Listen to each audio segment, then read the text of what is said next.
Bom, pessoal, tudo jóia? Estamos então no nosso terceiro bloco e vamos continuar abordando a parte geral da nova lei de abuso de autoridade. Quero ressaltar com vocês esse dispositivo do artigo 5º, que é um dispositivo também um tanto quanto inovador previsto na lei. Artigo 5º prevê: as penas restritivas de direitos substitutivas das privativas de liberdade previstas nesta lei são 1. Prestação de serviços à comunidade ou a entidades públicas e 2. Suspensão do exercício do cargo, da função ou do mandato pelo prazo de 1 ano a 6 meses, com a perda dos vencimentos e das vantagens. Depois, o parágrafo único estabelece que as penas restritivas de direitos podem ser aplicadas autônoma e ou cumulativamente. Bom, essa disposição do artigo 5º, ela nada mais faz do que estabelecer quais são as penas restritivas de direitos cabíveis no caso de alguém seja condenado pelo crime de abuso de autoridade. Exatamente seguindo aquela sistemática, aquela fórmula geral do artigo 44 do Código Penal. Só que nós temos algumas implicações teóricas a respeito desse dispositivo, que são as seguintes. Percebam que esse artigo 5º menciona apenas 2 penas restritivas de direito. E o rol do artigo 44 é muito mais longo. Temos ali outras penas alternativas e penas restritivas que não foram reproduzidas na nova lei de abuso de autoridade. Então, a partir disso, já surge um primeiro questionamento. Haveria possibilidade do juiz aplicar outras penas restritivas, invocando o Código Penal subsidiariamente, ou aqui na lei de abuso só podem ser aplicadas essas 2 penas restritivas de direito? Nós temos 2 correntes a respeito do assunto. Prevalece, doutrinariamente, que podem ser aplicadas as demais penas restritivas previstas no Código Penal. E por quê? Porque o próprio artigo 12 do Código Penal ressalta que a sua aplicação ocorre de maneira subsidiária em face de qualquer lei penal especial. Então, me parece mesmo ser o caso. E, além disso, como vocês podem ver na observação que eu coloquei ao final do inciso 1º, nós não temos estipulados na nova lei o prazo para ser cumprida a pena de prestação de serviços à comunidade ou entidades públicas. Isso significa que o regramento a respeito da aplicação dessa sanção é pautado pela regra geral contida no Código Penal. Ok? Agora, chama a atenção a sanção pena restritiva prevista no inciso 2, que é a de suspensão do exercício do cargo, da função ou do mandato pelo prazo de 1 ano a 6 meses, com a perda dos vencimentos e das vantagens. Essa pena, pessoal, uma pena restritiva de direitos aplicável ao funcionário público condenado por crime de abuso de autoridade, é a primeira vez que esta pena é prevista na legislação penal brasileira, o que causa uma certa causa uma certa um certo desconforto para muitos penalistas, mas vejo com uma certa tranquilidade a respeito da aplicação dessa pena, porque, como todos nós sabemos, a pena de suspensão das atividades funcionais é uma pena ordinariamente cominada junto ao direito disciplinar. Quase todos os estatutos dos servidores públicos, as leis orgânicas dos ministérios públicos estaduais, a lei orgânica do Ministério Público Federal, do Ministério Público da União, que rege os membros do Ministério Público do Distrito Federal, tem a sanção de suspensão das atividades como sendo uma sanção disciplinar e absolutamente corriqueira, que se apresenta inclusive em um grau intermediário, né, para as infrações graves. Depois da sanção de suspensão do exercício do cargo, geralmente o regime disciplinar só prevê como mais grave a sanção de perda do cargo, a sanção de demissão. Portanto, a sanção de suspensão do exercício do cargo, da função e do mandato, prevista nessa disposição legal, de nova, não tem nada. Ela já era uma sanção bastante utilizada no direito disciplinar. Agora, sem dúvida nenhuma que é uma sanção nova para o direito penal. Bom, percebam aí que a lei fala que esta sanção acarreta a perda dos vencimentos e das vantagens, sendo que é nessa consequência que reside o maior grau de reprovação e de prevenção, de carga expiatória dessa sanção, porque o sujeito ficar sem receber os seus vencimentos e as suas vantagens é justamente onde ele experimenta uma restrição significativa a seus direitos, só que essa sanção ela é aplicada por um prazo de 1 mês a 6 meses. A doutrina até explica, e com razão, que essa sanção deve ser considerada até mais grave que a prevista no inciso 1, dadas essas consequências financeiras e econômicas que ela produz na vida do agente público que experimenta essa sanção restritiva que está prevista aí nessa norma. Ok? Feitas essas considerações sobre penas restritivas, passemos à análise, então, do primeiro crime em espécie previsto na nova lei de abuso de autoridade. Os demais artigos ali introdutórios da parte geral não me parecem ser muito diferentes das disposições contidas no processo penal comum e nas demais normas previstas e regentes e que regem o processo penal ou o direito penal, razão pela qual nós passaremos diretamente para discutir sobre o crime do artigo 9º. Crime do artigo 9º, pessoal, o crime de entrada, o cartão de visitas, a apresentação da nova lei de abuso de autoridade é o crime de decretação de medida de privação da liberdade em manifesta desconformidade com as hipóteses legais. Detenção de 1 a 4 anos e multa. Lembre-se do seguinte: todos os crimes previstos na nova lei de abuso de autoridade são crimes próprios, devem ser cometidos por agente público. Agora, no que se refere ao crime do artigo 9º, nós devemos observar que ele só pode ser cometido pelo agente público que tem competência administrativa para decretar prisão de alguém. Só comete esse crime quem decreta prisão ilegal. Via de regra, isso é cometido por juízes de direito e por aqueles funcionários que têm o dever de decretar prisão em flagrante. Bom, para então a gente compreender quem e como pode ser cometido o crime do artigo 9º, vamos fazer uma rápida recapitulação das hipóteses de prisão previstas no nosso Brasil, previstas no nosso ordenamento jurídico. A prisão ela pode ser decretada, ou a restrição, ou a privação da liberdade, pode ser decretada, primeiro, nas situações de flagrante delito. Alguém que se encontra cometendo, logo após cometê-lo, logo depois de ter cometido uma infração penal, pode ser preso em flagrante delito. Lembre-se da redação do artigo 302 do CPP. Qualquer um do povo pode efetuar prisão em flagrante de alguém. Só que qualquer um do povo não é justamente uma autoridade pública. Agora, as autoridades investidas na função de fiscalização ou ligadas à função de policiamento, essas têm o dever de efetuar prisão em flagrante. É aqui que reside a identificação de quem pode cometer esse crime em se tratando de flagrante delito. Somente aquelas autoridades que têm o dever de efetuar prisão em flagrante no Brasil e que efetuam essa prisão de maneira absolutamente ilegal é que podem cometer o crime do artigo 9º. Ok? Segundo modo de realizar uma prisão no nosso país, ordem judicial, ou seja, uma ordem emitida por um juiz de direito decretando a prisão de um determinado cidadão. Isso decorre do regime estabelecido primeiro pela Lei de Prisão Temporária, Lei 7.960 de 89, e depois do regime previsto no CPP, artigo 283, artigo 312 e todo o capítulo relacionado à prisão preventiva do nosso CPP. Nesses casos, prisão preventiva que só podem ser decretadas no Brasil por juiz de direito. Ok? Então, no que se refere a crimes, via de regra, 2 regimes para se decretar a privação de liberdade de alguém: flagrante delito e ordem judicial. Mas no Brasil, a nossa ordem constitucional admite a prisão civil. A prisão civil, nos termos do artigo 5º, inciso 67 da Constituição, pode ser decretada em razão ou em face do devedor ou do inadimplente em obrigação alimentar e do depositário infiel.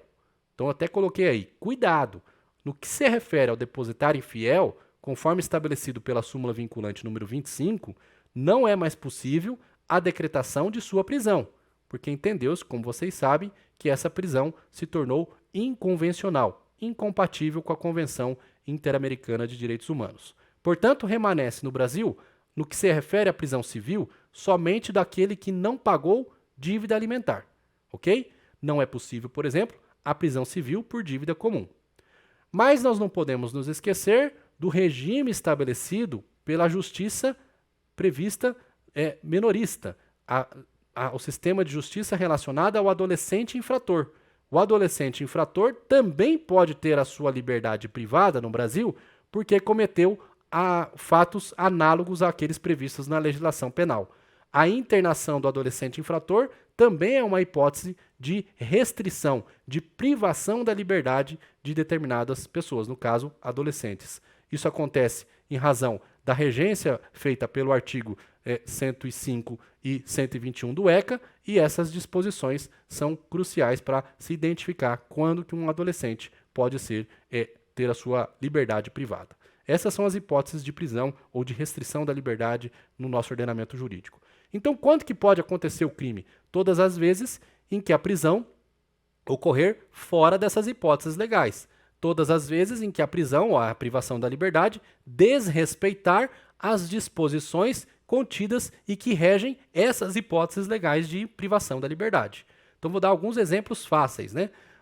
A famosa prisão para averiguação, considerada unanimemente pela doutrina processual como uma prisão equivocada, que é aquela prisão efetuada em face de alguém que não tem um mandado de prisão, por exemplo, já expedido, e que tem o propósito ou de providenciar de maneira intempestiva, agora sim, um mandado de prisão em face da pessoa que já estava anteriormente detida, ou pior ainda, a restrição da liberdade de alguém pura e simplesmente alegando-se que está sendo averiguada a existência de um mandado de prisão em face dessa pessoa, quando na verdade procura-se pura e simplesmente mantê-la com o seu tempo de liberdade restrito sem qualquer cobertura legal para tanto.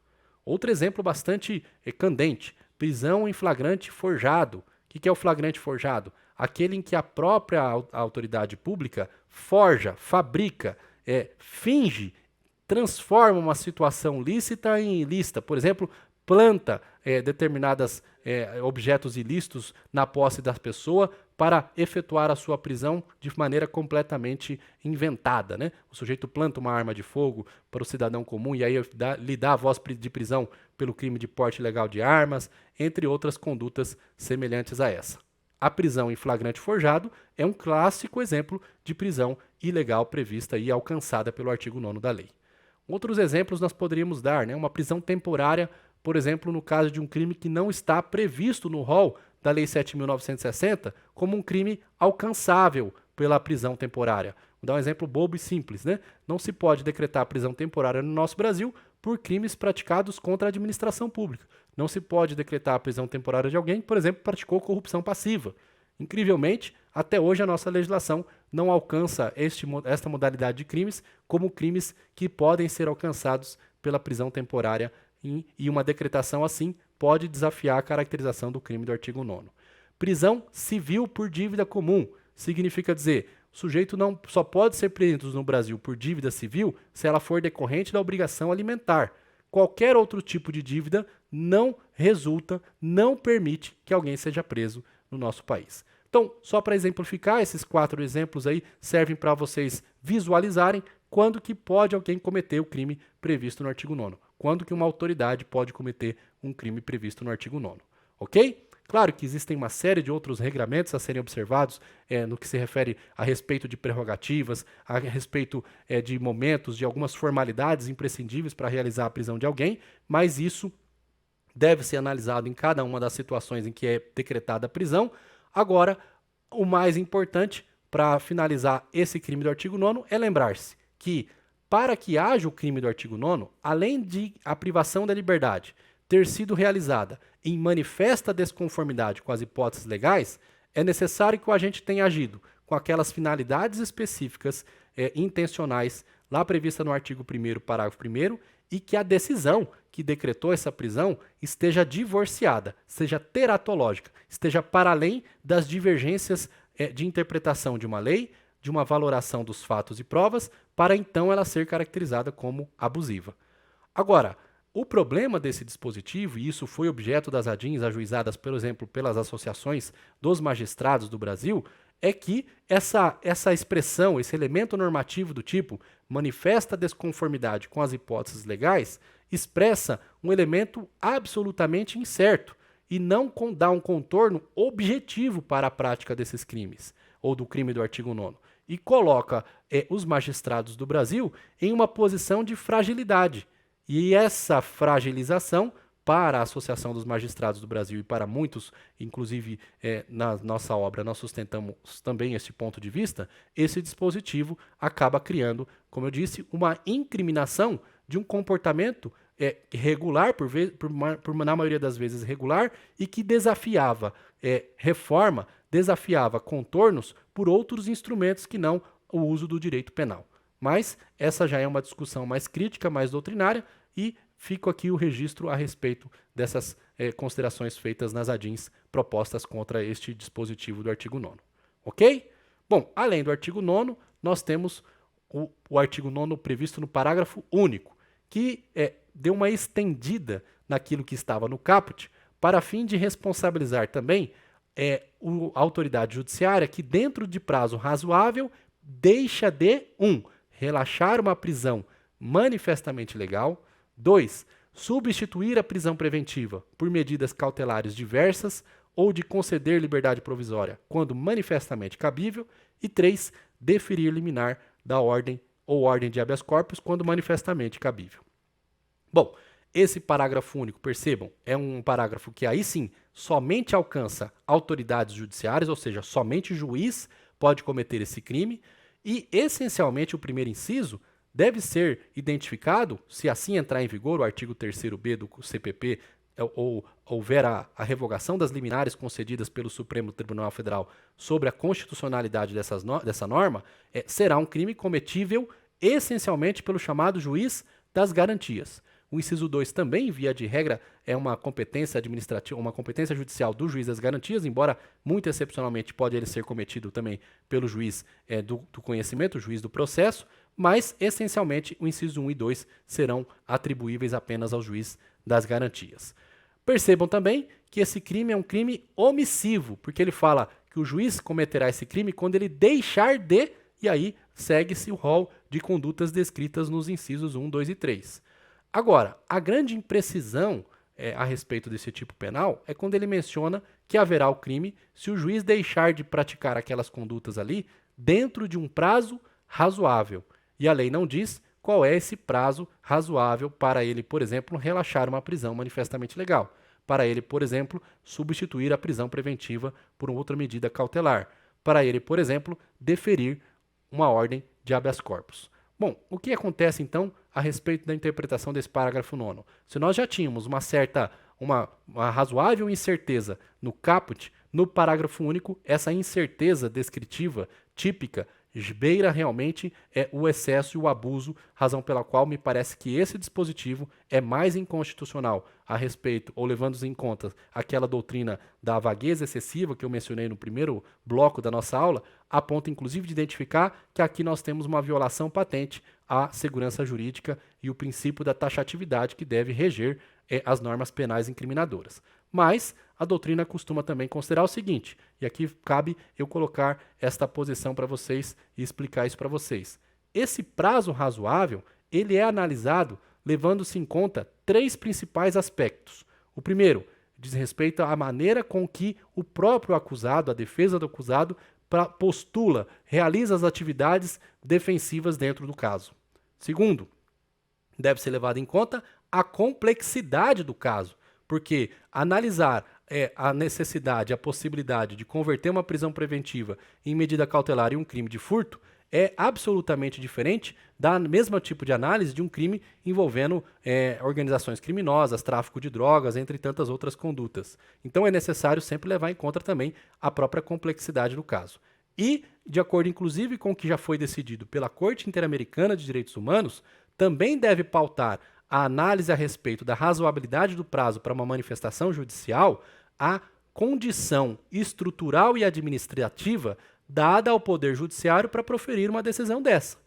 Claro, se um juiz está atolado, absolutamente submerso em inúmeros outros processos, todos eles lidando com réus presos, isso significa que é possível que ele acabe demandando mais tempo para examinar determinados casos, produzindo assim um retardamento na ordem cronológica dos casos que lhe chega ao seu conhecimento, do que quando ele atua sem esse volume excessivo de trabalho. Ok? Bom, sobre o artigo 9º era isso, passemos à análise do artigo 10. O que diz o artigo 10? Decretar a condução coercitiva de testemunha ou investigado manifestamente descabida ou sem a prévia intimação de comparecimento ao juízo. Pena, detenção de 1 a 4 anos e multa. esse dispositivo, para alguns, ele sequer era necessário, porque a decretação da condução coercitiva implica numa privação da liberdade e, se isso ocorrer de maneira ilegal, haveria o crime do artigo 9º. Todavia, não é a posição na qual eu me filio. Penso que o artigo 10 trata de uma conduta específica diferente daquela descrita no artigo 9º. Bom, eu até destaquei aí para vocês as expressões testemunha ou investigado, contido no artigo 10. Por quê? Porque percebam que o legislador incriminou a condução coercitiva equivocada, errada, abusiva, por exemplo, de uma testemunha e de um investigado.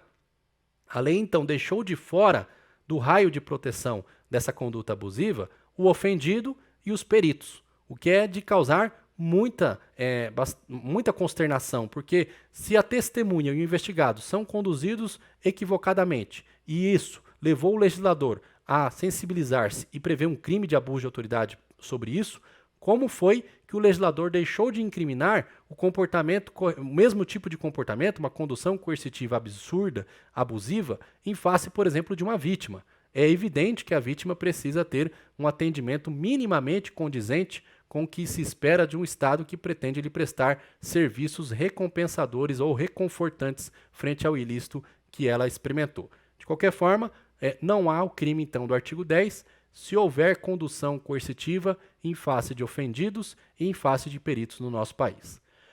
E aí surgem novamente esses elementos normativos do tipo extremamente vagos e subjetivos, porque a lei diz que só haverá o crime se a condução coercitiva da testemunha ou do investigado for manifestamente descabido.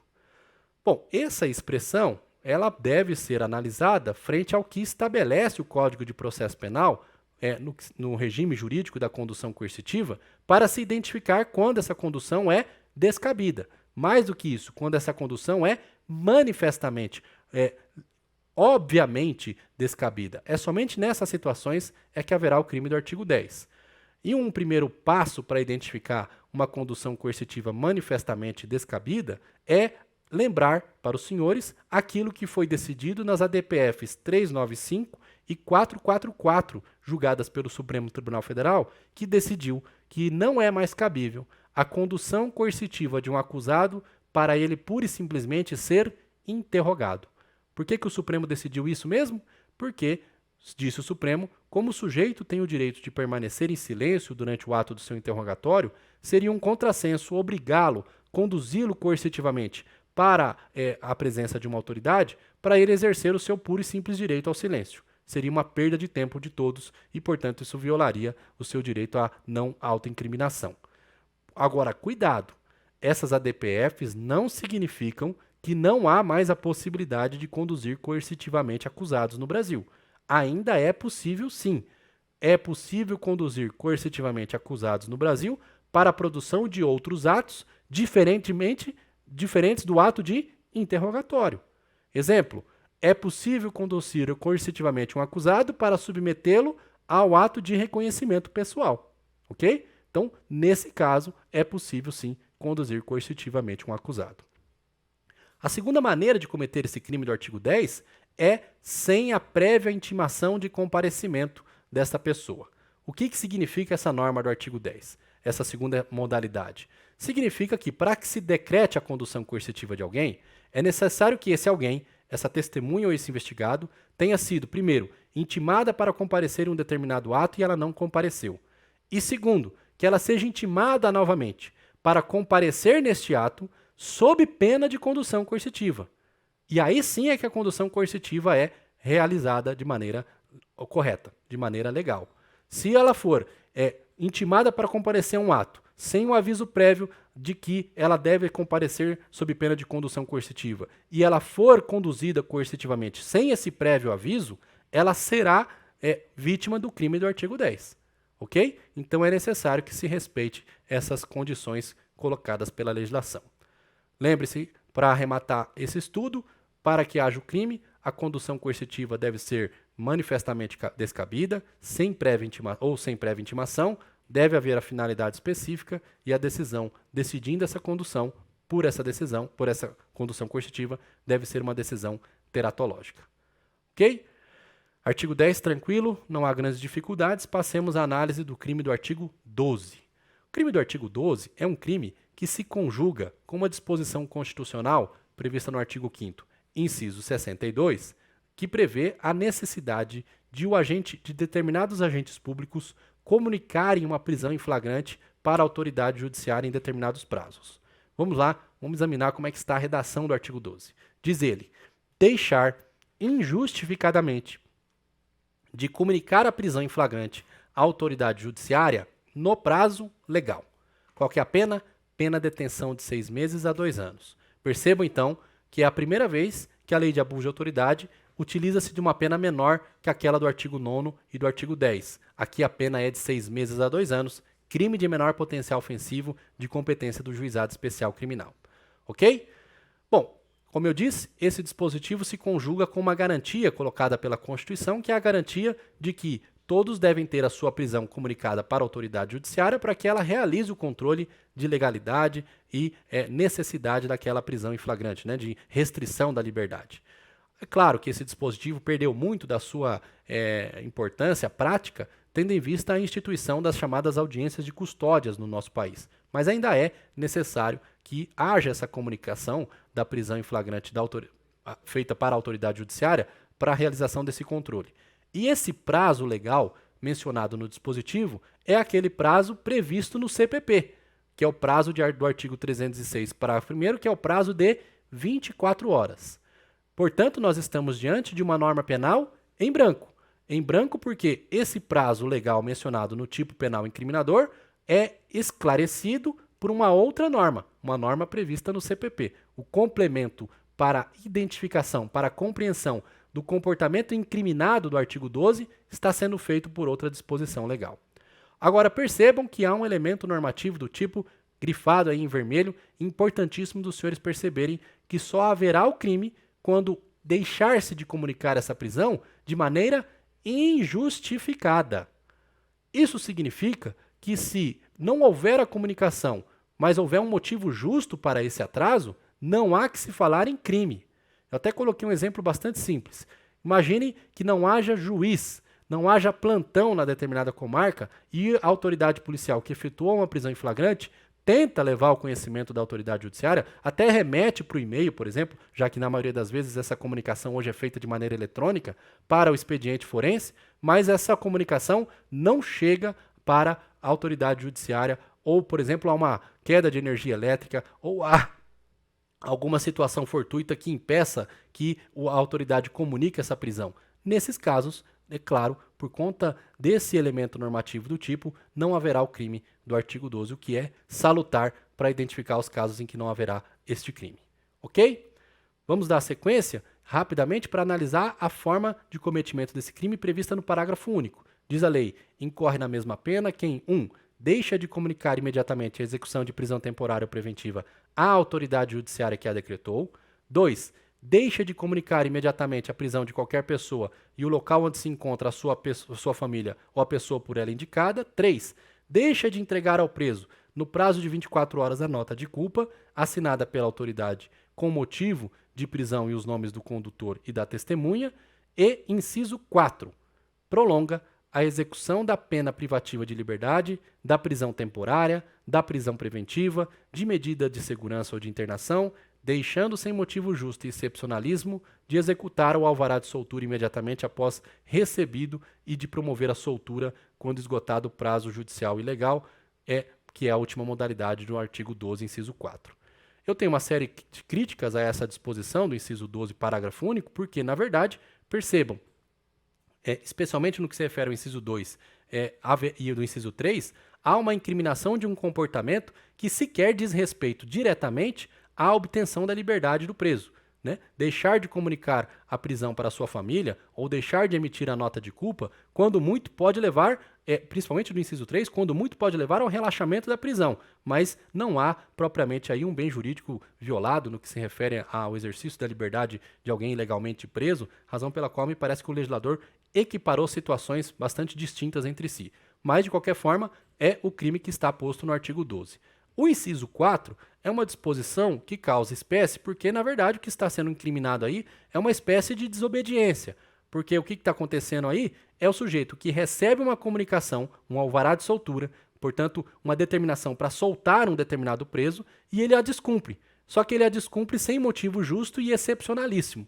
Percebam que há uma ênfase muito grande, há uma forma verbal aí colocada de maneira bastante curiosa pelo legislador, sem motivo justo e excepcionalíssimo, que indica que esse alvará de soltura não está sendo cumprido pelo diretor do estabelecimento prisional no qual se encontra determinada pessoa presa, sem qualquer arrimo, sem qualquer justificativa para tanto. Então, não me parece que esse crime, nós nos ressentimos tanto assim desse inciso 4, porque alguém que comete essa conduta já poderia ser responsabilizado ou pela prevaricação ou pelo crime de desobediência. De todo modo, esse inciso 4 se conjuga com uma alteração feita pela lei de abuso de autoridade, lá na lei de interceptações e na lei de prisão temporária, que estabelece o seguinte: vencido o prazo de alguém preso temporariamente, ao fim daquele prazo, a autoridade que mantém essa pessoa presa pode pura e simplesmente colocá-la em liberdade. Não é mais necessário sequer a expedição de um alvará de soltura nesses casos, o que faz todo sentido do mundo, porque a prisão temporária ela é decretada para ser cumprida em determinado espaço de tempo. Ela tem prazo de duração e, vencido esse prazo de duração, a pessoa deve alcançar novamente o seu status de liberdade.